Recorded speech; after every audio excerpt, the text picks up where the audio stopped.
أعوذ بالله من الشيطان الرجيم.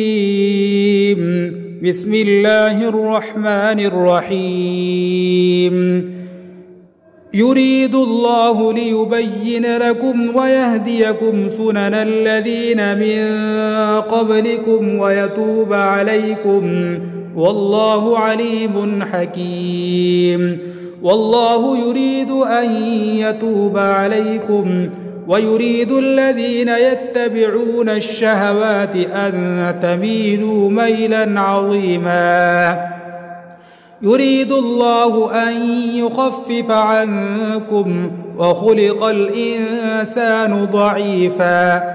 يا أيها الذين آمنوا لا تأكلوا أموالكم بينكم بالباطل إلا أن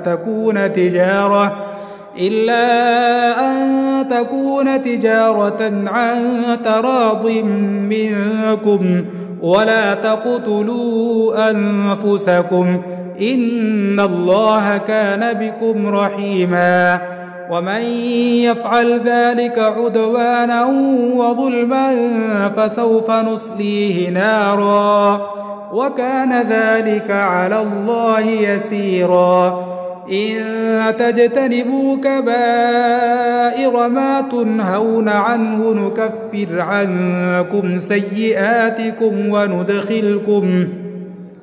وندخلكم مدخلا كريما. ولا تتمنوا ما فضل الله به بعضكم على بعض، للرجال نصيب مما اكتسبوا وللنساء نصيب مما اكتسبن، واسألوا الله من فضله إن الله كان بكل شيء عليما. ولكل جعلنا موالي مما ترك الوالدان والأقربون والذين عقدت أيمانكم فآتوهم نصيبهم إن الله كان على كل شيء شهيدا. صدق الله العظيم.